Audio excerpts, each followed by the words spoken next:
Yes! Happy Pride! Guys, Happy Pride! I'm guessing we can all agree when it comes to Drag Race Canada, finally, right? Finally. Finally! Yes. How is this show going to stand out from, I guess, the U.S. show? How is this one going to stand out? Well, I think the great thing about this show is it takes a lot of the things that you know and love about the US show that are kind of staples, and we still have all of those, but then we have Canadian twists on everything, kind of. I mean, there will be no mistaking that this show is Canada's Drag Race. Let's just say that. We make that very clear multiple times that this is a Canadian TV show for Canadian queens. So there's a definite twist. I mean, and also with the fact that there's the three of us making up RuPaul. We figured out it takes up 3 people to make one RuPaul. So we are all, there's that twist to it, but there's also a lot of familiar, I can't say that word, a lot of similarities to the US show. I know that us Canadians, we're known for being very polite, but we want to see some drama as well when we watch this. How can we ensure that there's still going to be drama, darling? Well, I think that it's inevitable that you put 12,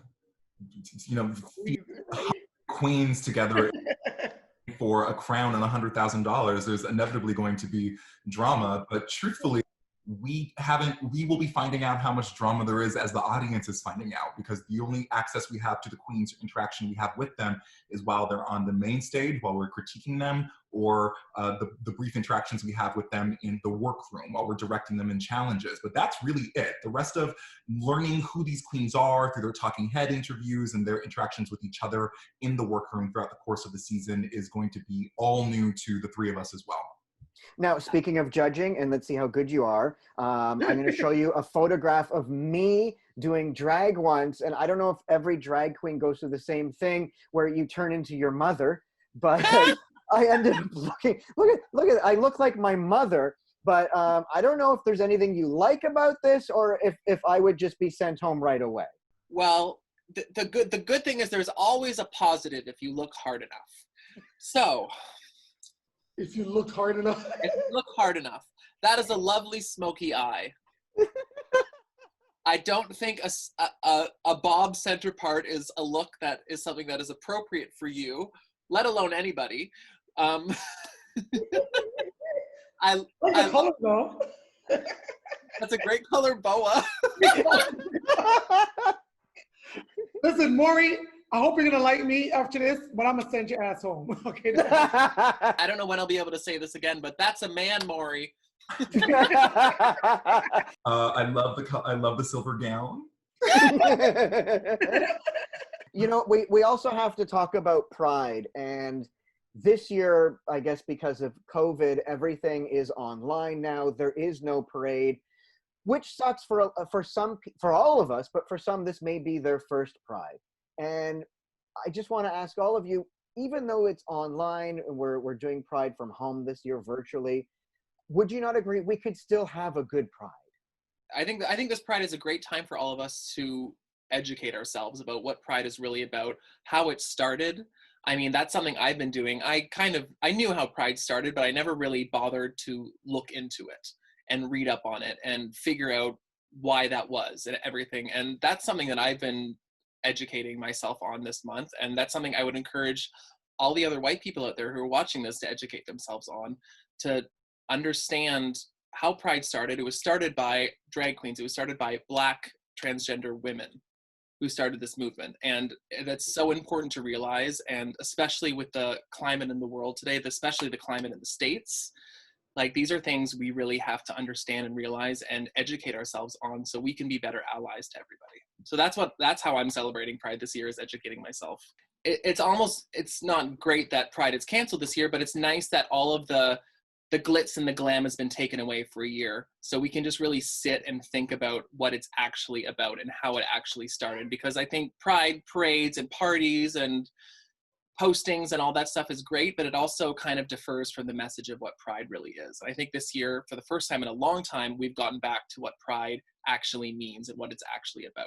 Yeah, I completely agree, Brooke Lynn. It is our responsibility to continuously educate ourselves. And for all of the people, the millions of people out there who identify under the LGBTQ umbrella, that this may be their first Pride, but it's important now more so than ever to educate yourself and to know queer history, because it's not something that we can take for granted. When our rights are taken for granted, they're taken away from us. And this is something that we have seen time and time again over the past couple of years under this American administration.